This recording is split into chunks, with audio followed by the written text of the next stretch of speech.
Welcome to Take Notice, Amplifying Black Stories. I'm your host, Allison Preisinger-Higgins. Take Notice, Amplifying Black Stories is a podcast exploring society, culture, and current events through conversation. We aspire to create an open, respectful, and equitable space where guests may feel free to share their truth and lived experiences. Our core values are rooted in community, connection, and personal development. Stories help us learn, relate, and grow. We are here to listen, to take notice. Thank you for being with us. I would like to acknowledge the land on which this episode was created. I would like to show gratitude to the traditional ancestral land of the Coast Salish people, including the Duwamish people past and present. Land acknowledgement statements are an important part of honoring those whose land we now live and work on. We begin each episode this way to help spark ideas and keep these conversations in the front of our minds so that we may continue to be open to doing better. I encourage listeners to research the land on which you live and are listening right now. Recognizing this is just the beginning. Some additional next steps to consider would be to seek out the stories of Native people from our shared history and today. Spend time asking yourself difficult questions and challenging norms that may be linked to colonialism. Engage in your community around topics like land tax, curriculum, hiring practices, decision-making, organizing, and reparations. Seek out media created by Native people.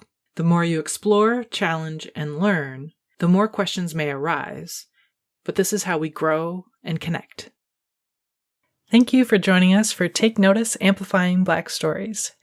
My guest in this episode has an incredible personal story of his journey with identity and discovering his biological father later in life. Michael Fosberg has been doing important work through creativity and art.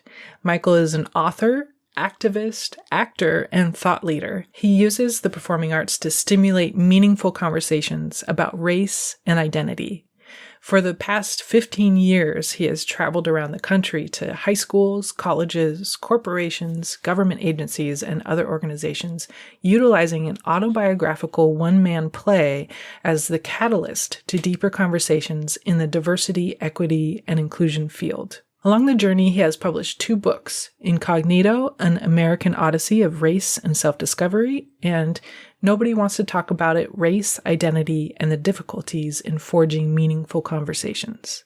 In this conversation, we discuss this work, what it was like growing up in a small town outside of Chicago, and he has so many amazing stories from his family's history that I was just enthralled the entire time. So I also discovered that he has a new podcast. So if you look up Incognito, the podcast, you will find a few episodes that he's already released, and I look forward to listening to that very soon. So thank you for being with us, and please enjoy my conversation with Michael Fosberg. I'm happy to be chatting with you today and glad that we connected. So thanks for being with me here on Take Notice. And I'm in the Seattle area. Where are you located? I'm in Chicago, where it's about ready to dump on us with a bunch of snow. Is it? Oh, no, yeah. I've been kind of seeing some stories in different areas around the country where there's just going to be massive weather things happening. So do you currently have snow on the ground too, or is it just fresh? Well, we did, and it all melted. We had we had 51 degrees yesterday and pouring rain, and today it's, like 30 and blustery wind and blowing snow. So that's a quick shift. That's the way it goes here, right? Yeah. I don't think I've actually been to Chicago before. So I've been on a train that's gone through Chicago, and that's it. So did you grow up in Chicago or?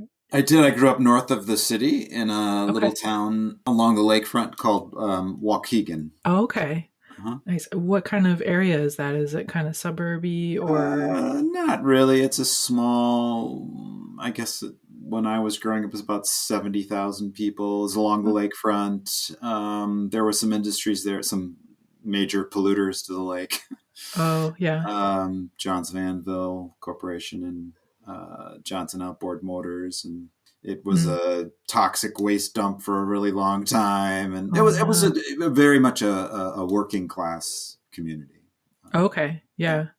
And since then, has that improved in the area, the pollution and things? Well, actually, it went from being a very integrated and diverse working class community. I would say when I was growing up, I mean, you'd open up my yearbook and you would go, wow, this is really colorful. I mean, it's Mm-hmm. really, my yearbook is filled with all different colors. It's Mm-hmm. great. Probably less Hispanic than, but I would say that was the smaller of the populations. And now it's actually the largest population. So it's, Oh, okay. Waukegan is a predominantly Hispanic community now. And Oh, okay. I would say whites are probably the minority there now. Oh, okay. Yeah. Yeah. So shifted throughout the years Yeah. with the industries and the different things. I Well, imagine the you're doing. industries got shut down and moved out. Mm-hmm. It was, as I said, a toxic dump. They Mm-hmm. cleaned it up. I think it's been, it's on one of the federal toxic waste cleanup sites for many years. I think it's much better now, though. So, That's good. That's yeah. really good. Yeah. Yeah. Growing up there, who were you surrounded by? Who was I surrounded by? Yeah, like parents, siblings, Yeah, other family. I grew up in a kind of as I mentioned, a working class white family with my biological mother and who was of Armenian descent, and an adoptive stepfather who was of Swedish descent. And then they had two kids. They got married when I was 5, I think, around close to 5. And Okay. then they had two kids a few years later. My grandparents were. I remember my earliest memory is actually living with my mom's parents, my grandparents, because we had. I didn't know this at the time, Mm-hmm. but we had left my father, my biological father. I'm speaking of, and we went and lived with my grandparents, and that's the earliest memory that I have was living with them in Waukegan. I remember, weirdly enough, I shared a room with my great grandmother who spoke no English. She spoke only Oh. Armenian, which Oh was wow. weird. And she smelled. That's all I remember. Sort of a bad. Right. She was a wonderful woman. We didn't Sure. communicate much, but As a um, kid, yeah, that's what you right, remember. right, right. And I grew up in an Armenian church. I went to Armenian church. I went to Armenian school. I learned some Armenian when I was young. And then my mom met or reconnected with someone she went to high school with. Mm. They got married. He adopted me. We moved into the house next door to my grandparents. Actually, there was a 2-flat. We lived in the upstairs of the 2-flat in the place next door to my grandparents for a while. Oh, nice. Yeah. And then when they decided to have more kids, that was too small. So we moved into another place. So, Okay. yeah. Nice. Yeah. So you have, is it two younger siblings? I do. I have a brother and a sister who are, let's see, my sister is just about 9 years younger than me, and my brother is 7.5 years younger than me, something like that. Nice. Growing up, what did your mom and would you refer to him as your father or your stepfather? No, I refer to him as my father. I Yeah. mean, I, like I said, I had no memory of my Right. biological father. I was at my parents' wedding, which was weird. Yeah. Yeah. And I did actually act out at my parents' wedding, which in Oh. retrospect, looking back on it, probably was because here was this man coming in and taking my mother's affections, my mother's attentions. Hmm. But I mean, I called him dad, and I mean, I don't remember ever like struggling with that or questioning that necessarily. But I was pretty Hmm. young, so, and I'm old now, and I don't have a lot of memories, Hmm. but I don't remember questioning that at all. No. Yeah, that makes sense. Yeah, Yeah. with it that transitioning happening so young too. So Right. yeah, what did they do when you were growing up? What kept them busy? Professionally. Yeah. Hmm. My mom was a school teacher. She taught high school French. Okay. And my dad worked as an engineer for a company that made hydraulic fittings for large machinery. And then when they decided to have some more kids, my mom dropped out of the workforce. And then once she had both of my siblings, and as they got, I don't know, old enough, I guess 5 or 6 or 7, somewhere in there, she ended up going back into the workforce. And my parents partnered with another couple, friends of theirs, and my mom and the wife of the other couple opened a printing business, Oh, um, which those kinds of things don't even exist anymore. I don't think offset printing. I mean, I guess they do, but hardly anybody does that anymore. So less popular. Yeah. yeah. What Mhm. what kind of printing would that be? That like signage or? They did like wedding invitations and Oh, okay. business forms and things of that sort. That's great. Reports. Yeah, yeah, Nice. I'm not as, you have to forgive my geography. I'm not as sure. familiar with where Armenia is and things. Can you describe that a little bit? I can. I visited Armenia 5 years ago with my entire family, with my mother, Mm. my brother and his wife, and their son, my sister, my wife, and myself for my mother's 80th birthday. Oh, wow. Yeah. Yeah, it was really a very, very emotional trip. Mm. Armenia is next to Turkey. It's surrounded by Turkey, Azerbaijan, and Iran. Oh, So it's okay. in a very delicate part of the world, I guess I would Sure. say. Its history, at least in the early 1900s, was fraught by the massacre of the Armenians by the Turkish Ottoman Empire. Hitler referred to the massacre in his extermination of the Jews by saying, after all, who remembers the Armenians?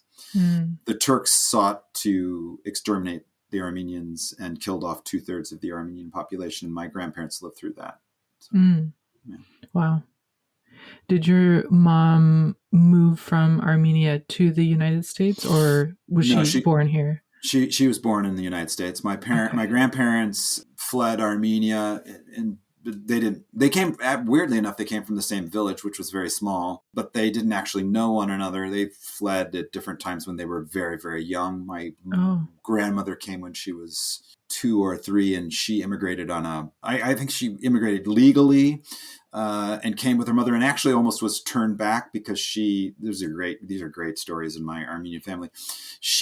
My grandmother, when they docked and I'm not positive if it was Ellis Island or if it was in Boston. I know my grandfather came through, but I think it was Ellis Island. When they docked in Ellis Island and they got off the ship, my grandmother's eyes were all red. And back in those days, any immigrant that came over with some kind of what they thought was a disease, they would not let you get off the boat. They would turn you around and send you back. But Mm. my Mm. grandmother was 2, 3 years old, something like that, and her mother was pleading with them. Essentially, she had what we would commonly call now red eye. It wasn't like a serious thing. Mm-hmm. And once they did, actually, no, wait a minute. I'm sorry. Let me rephrase. It wasn't actually red eye.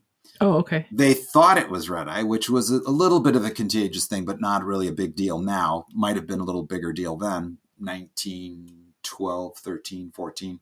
Mm-hmm. But she had red eyes because she was crying. She had been Mm. crying so much, and she had red eyes. And her mother convinced the inspectors that she was fine, and they allowed her to come in. My grandfather came over on a legal passport, his cousin's passport. He escaped. He was My grandfather had a different passage. When he was about 13 or 14, he was captured by the Turks. He was being taken on a train to be thrown in a pit to be buried alive. He Mm. escaped.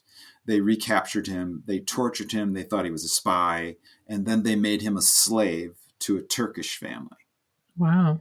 And so he was a slave to this Turkish family for a while. And then the occupation came to an end, and he escaped to France, and then from France came to Boston. And when he got off Wow. the ship in Boston, he didn't know where he was or what he was doing. He had cousins there because he had his passport, Mm. and he somehow a police officer came upon him and recognized that he was speaking Armenian and took him to a neighborhood where he knew some Armenians had lived. And it turned out the house that he was taken to, the house behind that, was where my grandfather's cousins lived. Oh, So wow. that's how he got into America. Yeah, Wow. yeah, That's an amazing story. So yeah. he must have been maybe early 20s or He something when was he was. 15 or 16, I think, Oh, something like okay. that. Yeah, Wow. yeah, All yeah, that before even 20 years old. That's amazing. yeah, Wow. And then your yeah. grandma, since she was a baby, so then they must have met a bit later in the. That's right. They Yeah. both made their ways to Waukegan, which also had a large population of Armenians, and that's how they met. Wow. That's Yeah. amazing. That's an amazing story. Yeah. Wow. Yeah. That's wonderful. Yeah. Oh yeah, thanks for sharing that, and thanks for sharing where Armenia is. I was trying to picture it in my Sure. head, and it wasn't happening. So, Yes. Well, it's uh, not a country that a lot of people are familiar with. sure, yeah, Yeah. yeah. Yeah. Yeah, good to hear about it, though. I know that you have a one man play Yes. about discovering who. Well, I'm not sure if it's about discovering who your biological father was, but it has that in it. Is that correct? Or It is about the journey to discover my biological father. So, yeah. as I mentioned, I grew up in this family with these siblings, and they were younger. And as we grew up, I guess I was in my early 30s. I was now living in Southern California, Mm, trying to make my way as an actor in Hollywood, which was not very lucrative for me at the time. mm, And then my parents sort of unceremoniously announced they were getting a divorce. mm, And for me, it rocked me because I guess because I didn't know who my biological father was. I mean, here I was losing my nuclear family, my mom and my dad, my stepdad, and then suddenly the question started to arise. Well, what about the first dad? Who was the first dad? My mom never told me anything about my father, and I was such a young kid when we left my father, my biological father. We left when I was about 2, mm. and my mom remarried again when I was about 4.5, 5. So I was so young. I didn't really, like I said, I guess I never really, acknowledged that I didn't have a father. I mean, it didn't really impact me per se. Right. Yeah. So here in my early 30s, they're getting a divorce, and it suddenly hit me really hard. And I also had a girlfriend at the time, a British girlfriend, who told me this story about losing her father when she was young, when she was about 3 or 4 years old. She walked into her father used to have a little workshop where he would, tinker with things, fool around with things. And she found him lying on the floor dead. Mm. Wow. He had apparently been trying to repair a vacuum cleaner, but he hadn't bothered to unplug it when he was trying to repair it. Oh And no. he accidentally electrocuted himself. Oh. And so here this almost 4-year-old girl finds her father dead, impacts her life the rest of her life, and she now is hearing my story, and she's like, you got to go out and find your dad. He might still be out there. Mm. And so, but I didn't have any information on him. Mm-hmm. I didn't know anything. All I knew was actually his name. My mom gave me 2 bits of information. She told me his name, which was John Sidney Woods, and she told me that some 30 years ago that when she'd last spoken with him, she thought that he lived in the Detroit area. Mm. She wasn't sure, but that's what she thought. So armed with those 2 small pieces of information, well, this was the age before we used the internet for everything. Right. I went to the library.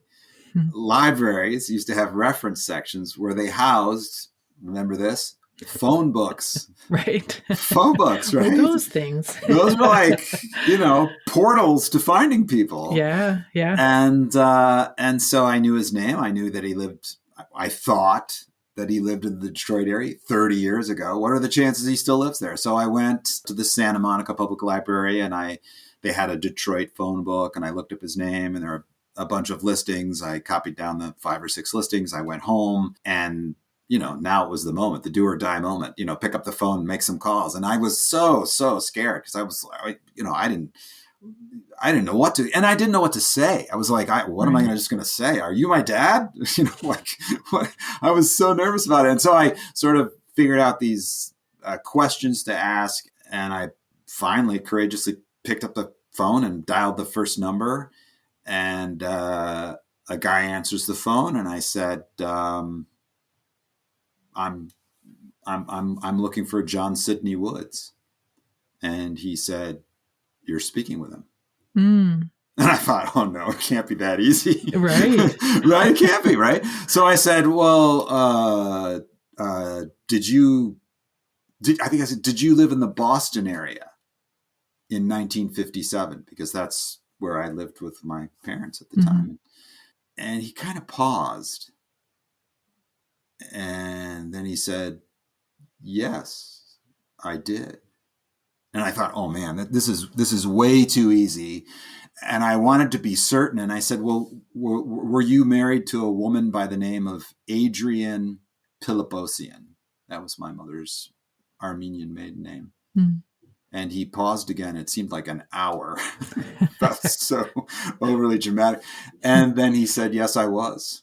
Wow. And I realized that I had tracked my father down in a first phone call. And, Wow. and, you know, there's this moment of like, oh my God, like, what do I say? What do you say? I'm your son. You're my dad. How do we catch up 30 years? Like, where do you start? Like, right. How are you? Yeah. What have you been up to? You know, like Yeah. it seems so quaint and trite. And, Mm. and we talked for a while, and then, you know, kind of out of the blue, he says to me, he says, you know, son, there's a couple of things you should know. I'm sure your mother's never told you. And I thought, okay, well, aside from not telling me about him, I mean, what else could there be? And he said, well, first of all, I want you to know that no matter what you thought happened or what you were told, I want you to know that I've always loved you, and I've thought about you a lot. Oh, And wow. I was so deeply touched. I mean, you know, tears streaming down my face. I was just, and then he said, you know, there's one other thing I'm sure your mother's never told you. And I said, what? And he said, I'm African American.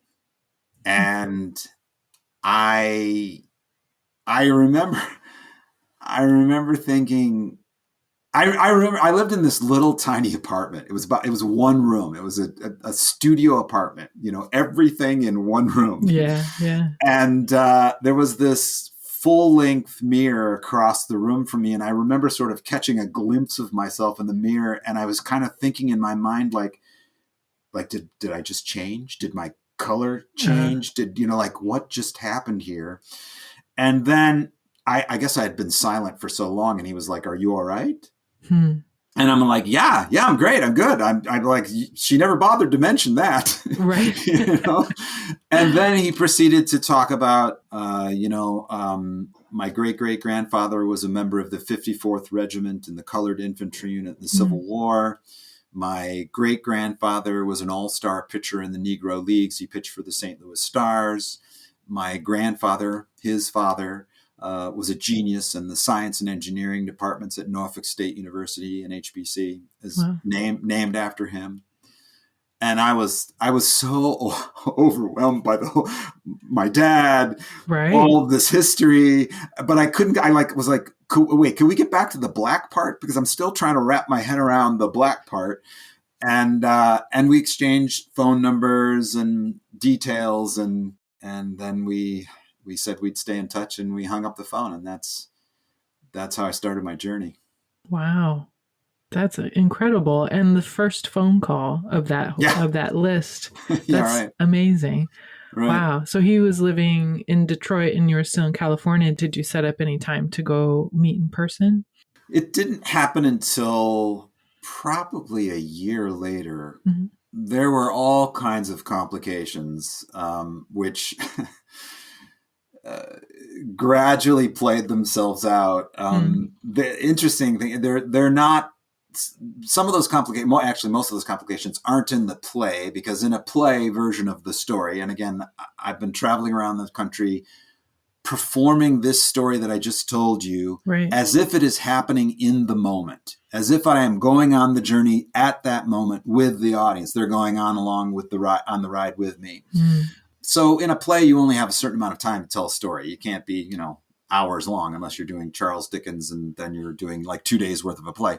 But but in the book, the complications that I refer to are that we talked, you know, a few times over the course of the next several weeks, several months, and gradually it started to unwind this crazy story that my dad was under investigation by the FBI.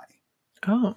And I was like, at first, the first thing that he said to me was like, you know, you're not going to be, you can't call this number anymore. I'm worried that people are listening. And I'm going to give you another number. You can call me at this number on, I don't know, Sunday afternoons and Tuesday nights or some weird time like that. I was like, what the heck are you? I can't really talk about it. Love you. Bye. And I remember getting off the phone. I kept thinking, like, is my dad a spy? Like, what is going on here? Like, what turned out was my father was in a bit of a, to use an old word, it sound like Joe Biden malarkey. He was in a bit of a pickle. He had done some illegal activity through his work. He was a purchaser at Ford Motor Company there in Detroit, the headquarters, and he purchased all of the printing for Detroit for Ford. So printing of brochures and all manner of things, which you can only imagine is millions and millions of pieces of documents and papers and all of this. And so the contract for that was a much desired contract by any printer. And he had gone to some printers who, were up and coming and they really wanted the work. And he knew this. And so he asked them for a kickback. He said, I will give you, I don't know, $1 million worth of printing if you turn around and give me $50,000 of that. I see. Yeah. Which is, I guess, known as grafting, I think is the correct term. Okay. Anyway, he got caught because the two guys who were running the printing company were under investigation by the FBI. Oh, interesting. Yeah. And they went into a meeting with my father and they were wired. And so they got my father asking for a bribe. And so I went to see him about a year after we first talked, but I only saw him, I think, that once, because then he went into prison for a year. Oh, wow. He got convicted and went to prison for a year. So, wow. Yeah. Man, that's I did meet my grandparents, who I mentioned were still alive. Okay. So his parents. So right after the first phone call with my father, about a week later, I get woken up at like 6 a.m, Pacific Coast time, by this deep Southern voice, like, "Hey, sugar, how you doing?" And it's my grandmother calling to welcome me back in the family. She's like, "Where the hell you been? We've been expecting you 10 years ago." And so I met my grandmother and my grandfather, on the phone. And then actually I ended up visiting them quite a few times over the next several months and years, and became very close with them through the time that my father was in prison and afterwards. So, Oh, that's great. Yeah. Just this family that you hadn't known about yet. And it makes me think, like, if you had waited another year or so and you'd made that phone call, he wouldn't have been there to pick it up. That's pretty remarkable timing. That's right. Yeah. Wow. That's right. Wow. Yeah. And then you created this into, it sounds like a couple different art forms, your play and also a book. What are the titles of both of those, and how did that kind of develop into? Yes. Well, actually, I started on the book, which is a little odd because I've never written a book before, but I had been an actor, a trained actor, and a director, and a teacher, and done lots of plays. But I started writing. When this happened to me, I thought, oh my gosh, this is such an amazing story, and I just started writing. I think it was both, because it was amazing and also because it was therapeutic. Yeah. And so I started writing, and then I thought, well, I'm going to write a book. And I'll try to tackle this, one chapter at a time. And then my sister, who was a visual artist, I had moved back to Chicago, and my sister, who was a visual artist, had suggested that maybe we should collaborate on something. I was like, I don't know what you're talking about. I'm not a visual artist or, painter or anything. She goes, no, I have a whole bunch of new artwork that I want to show people.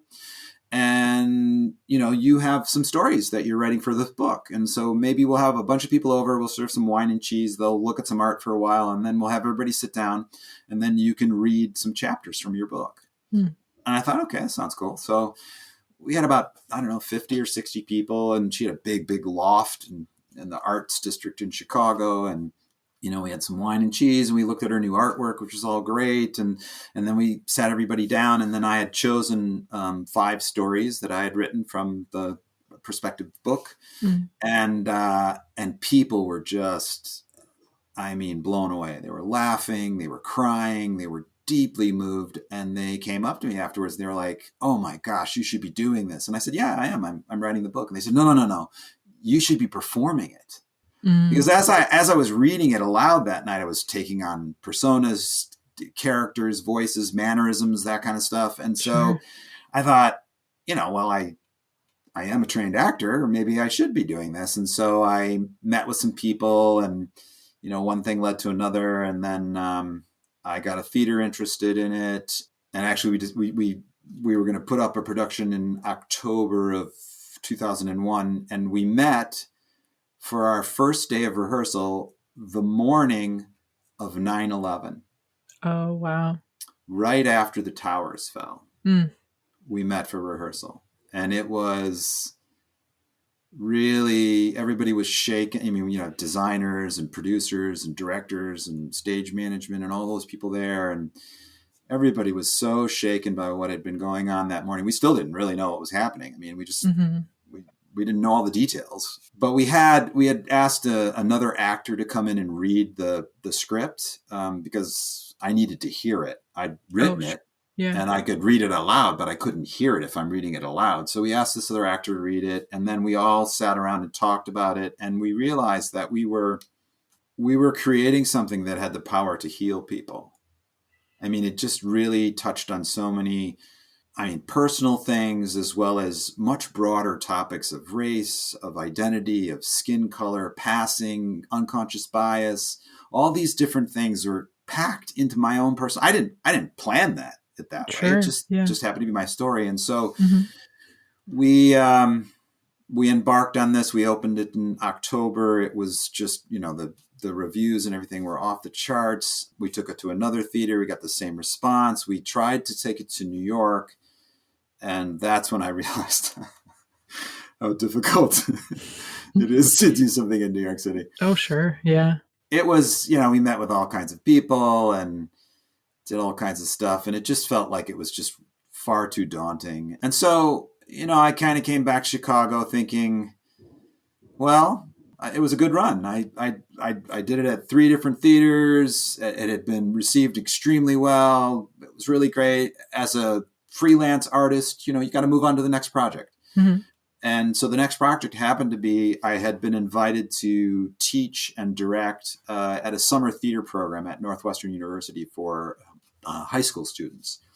Each summer they have a thing called the National High School Institute, where they bring in about 100 and some students, rising seniors from high schools all across the country. And they have this intensive theater training program, which weirdly enough, I had been in when I was a rising senior way back some 30 years prior. Oh, that's great. Yeah. And so they asked me to come in and teach and to direct a play. And then in addition, they said, would you also be interested in doing your play, your one-man play for the students? And I was like, sure, I guess. I kind of thought I was putting it to bed and everything. And I said, sure, that'd be great. And so I did the play, and the students were, it was, I've never received such an ovation. It's one thing to do. I guess I compared this. You like when you, and I don't. If you're performing for a bunch of friends and family, you would expect them to be, hooting and cheering and all of that, But I'm doing it for a bunch of high school students, high school acting students, right? Theater, as I prefer to call them, theater geeks, who are also have been in class with me every day and worship the ground that I walk on to some degree, because they're like, oh my gosh, he's, a professional actor and that's what I want to be and all that. Right. So here I am performing for that. They were like, they went ballistic. They just loved it. And then afterwards, like normally when you do sort of a presentation like that, the artists come out, and answer questions. Well, the artist, that's me. There's nobody else in the play. So I had expected them to ask questions about, like, I don't know, how do you do all those characters, and how did you decide on what the set would look like or how you'd move around on stage or, how did you memorize all those lines, whatever it might be, theater questions, theater-based questions. But instead, they asked me questions about race and identity. Like what box do you check off on applications? Oh, yeah. And why is race so important? And why don't we talk about it? And all of these questions. And I realized in that it had this incredible resonance for young people, maybe not even just for young people, but with this idea of identity, like who we are and how we come to our identities. And so when we finished the Q&A and the students were going to go back to the dorm, I got mobbed by a group of students and they were like, would you come to my high school and do this? And I thought, why would I want to do that? Right. I was like, it just seemed like, and then when I thought about it some more, I was like, yeah, that would be really cool. Like I could actually, first of all, I could probably get paid to do that. Right. And I could I could continue this dialogue and this discussion.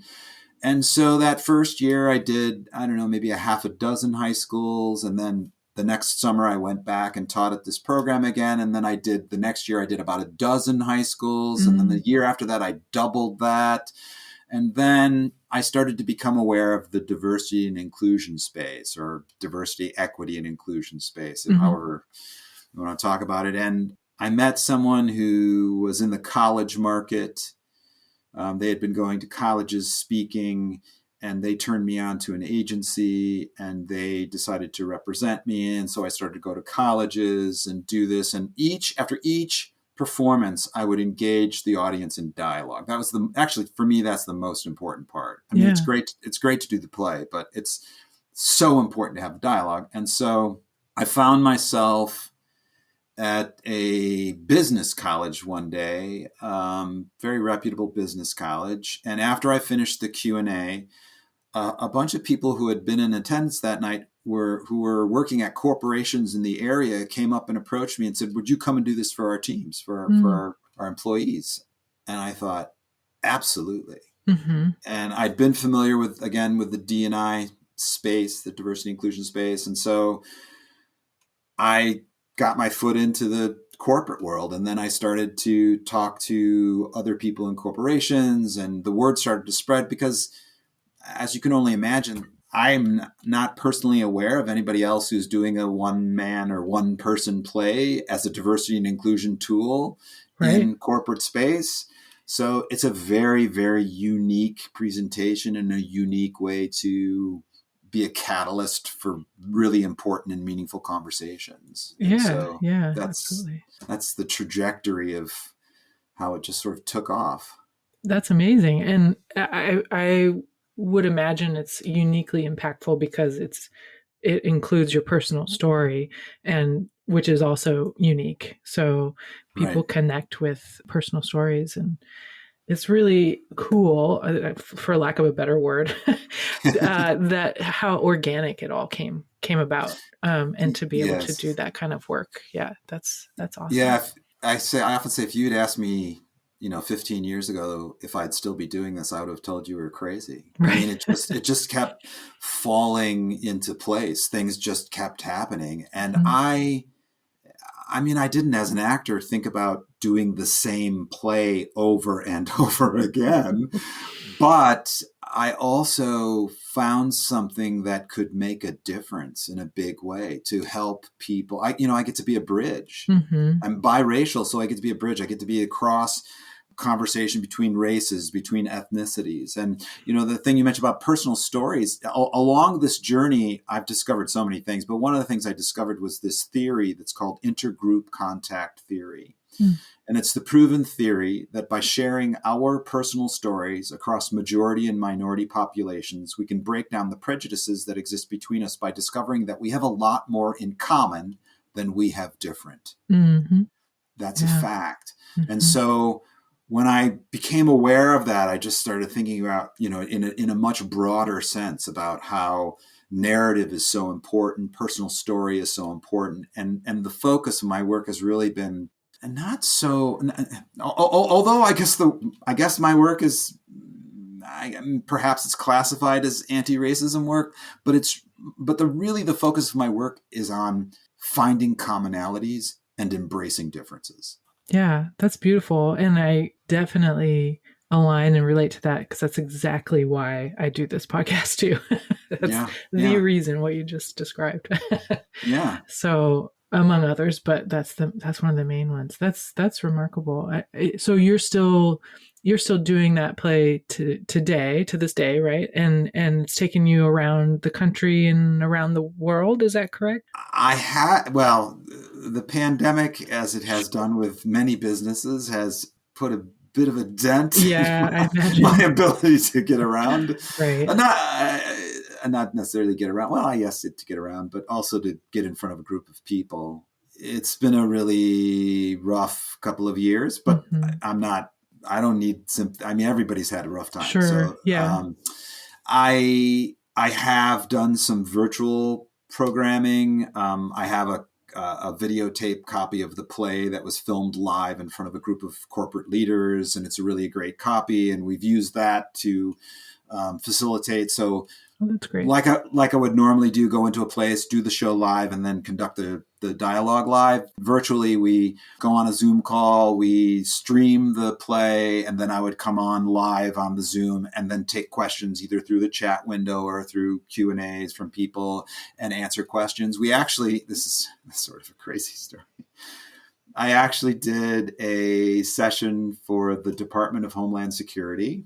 Oh, wow. In September of 2020. During the session, I think there were about 250 people. It's a certain, the Department of Homeland Security is ginormous.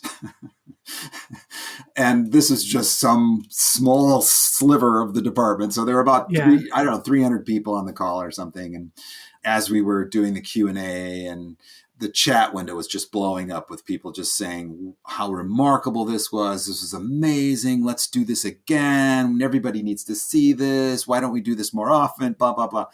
And the questions were great. We had really great talk. About 2 hours after the completion of the session, I got an email from my contact at the Department of Homeland Security, and he said, "Oh my gosh, Michael, you just knocked it out of the park. This is incredible. I've been inundated with text messages and emails, people loving this. We are definitely going to be in touch about doing some work with you in the future."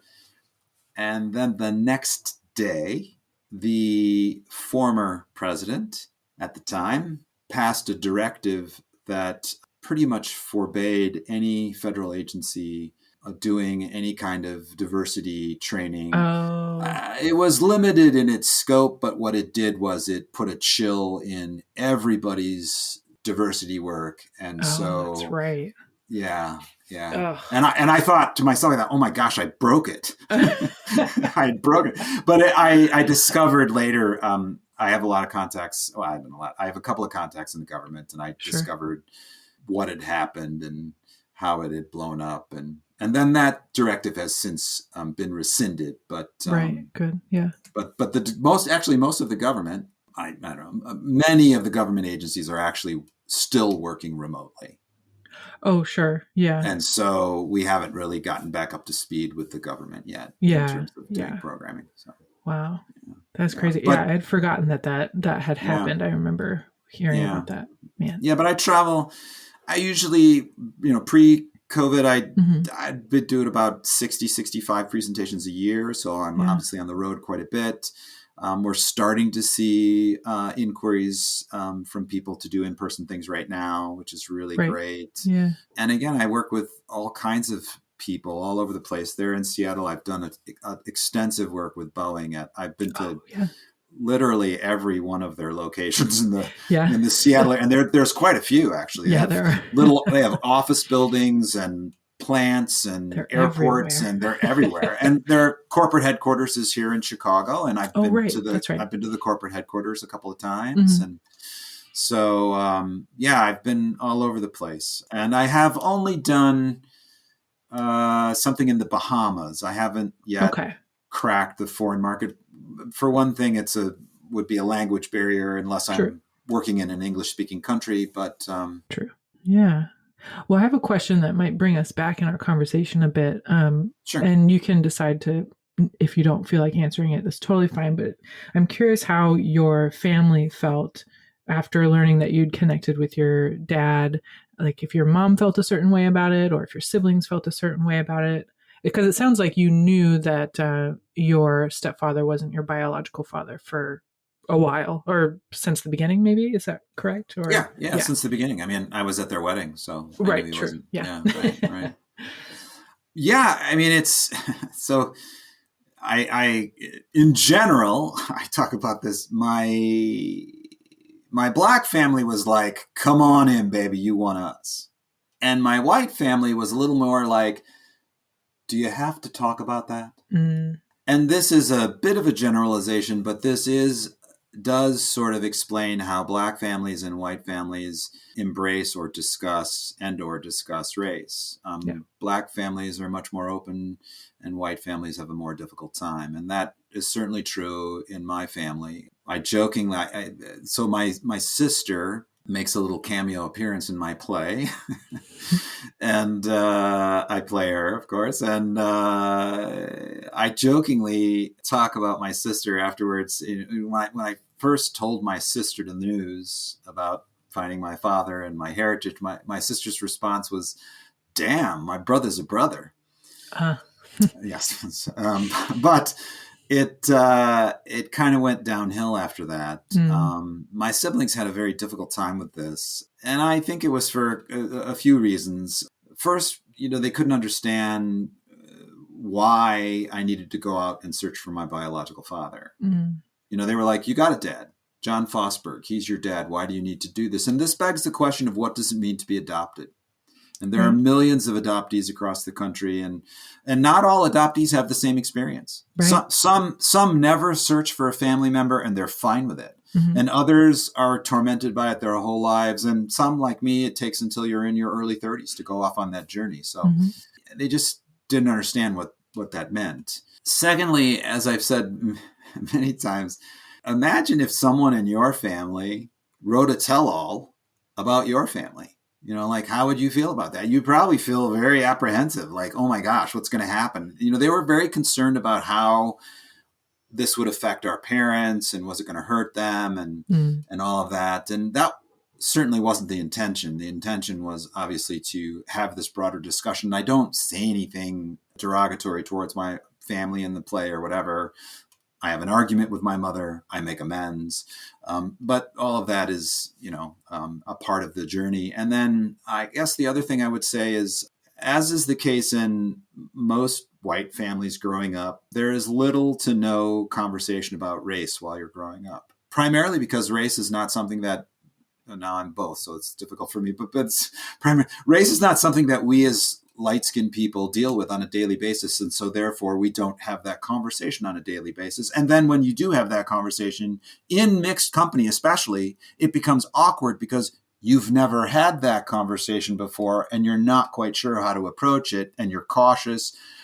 And, some people are more cautious than others, but how do you have an open conversation when you're cautious, when you're coming from a place of right. caution? And then Mm-hmm, on the other side, we have families of color who are, constantly talking about race and identity and also ready to pounce on anyone or anything that sounds remotely racist. And so we're polarized and we don't have the conversation. And mm, so here I was going to interject that conversation into my family's discourse. And I think my white family was apprehensive about how exactly we were going to have that. I'm happy to say that, my gosh, it's been a while now, probably the last 7 years or more, maybe, that my white family has really come around and really, really appreciates and is proud of the work that I do. My brother has lived in Europe for many years. He lives in Spain.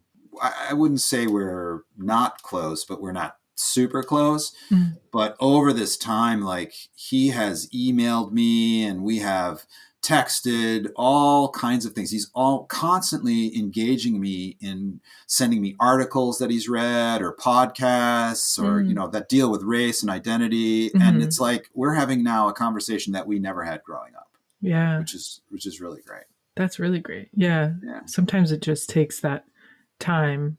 It seems like, from my experience, I've noticed that too. Sometimes it just takes some time for people to spend some time on their own, figuring out a bit about it, and to be able to open up and start having that dialogue. That's really great. That's great. Yeah. Thanks for sharing that.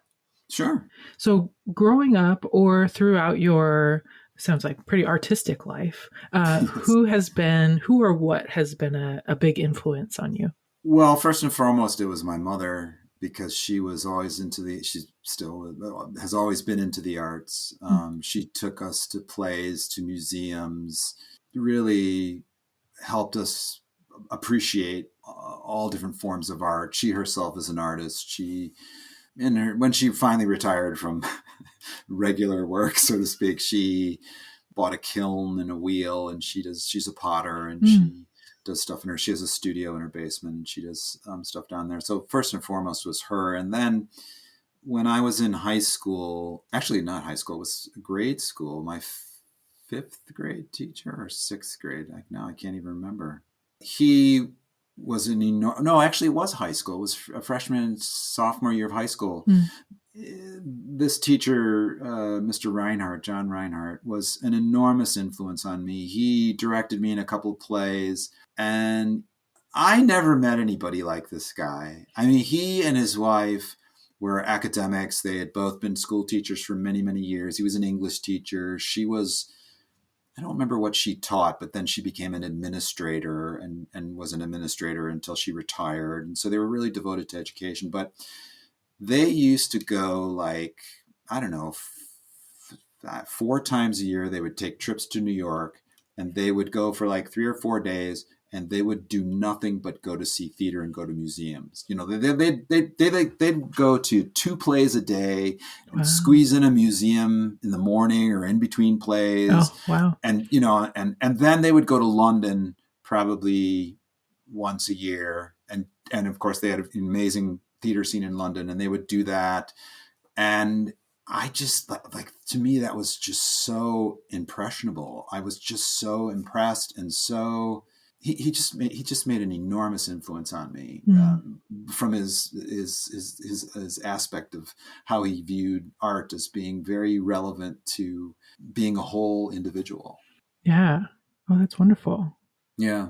Yeah. High school or elementary school teachers in general, I suppose, they just have such potential for impact, especially in the arts, I think. So yeah, that's wonderful. Yeah. Well, thank you for spending the time with me. I've really enjoyed hearing all of your stories, and I look forward to checking out more of your play and your books. Is there anything else specific that you'd like to highlight and share for folks to check out? Just to give your listeners, they can find me if they want at the website, which is Incognito, the play, all one word, incognitotheplay.com. And there, as you mentioned, you can see some video of the play. You can see all kinds of things, where I'm going to be speaking or performing or whatever. And there's also links to the books. The first book, Incognito, An American Odyssey of Race and Self-Discovery, which is the memoir. And I think it's in its 3rd or 4th printing, I think. Okay. There's book club stuff in the back because we had a lot of book club interest, so I added that to the latest edition. Oh, that's great. Yeah. And then the newest book, which is Nobody Wants to Talk About It, Race and Identity and the Difficulties in Forging Meaningful Conversations. And that's really about my travels around the country for the past 15 years, trying to get people to have these conversations and what I've learned and the tools. It lays out 7 tools in there that can help people have more meaningful, authentic conversations about race and identity. Oh, that's great. When did that come out? Right at the beginning of the pandemic. Of course.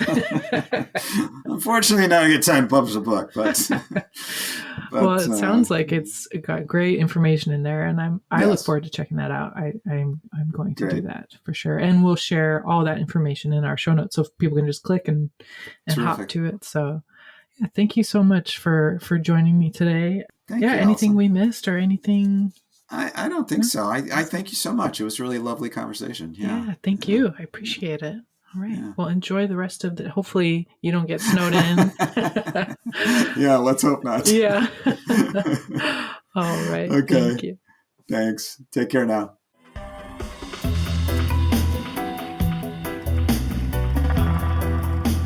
Thank you for joining us for Take Notice Amplifying Black Stories.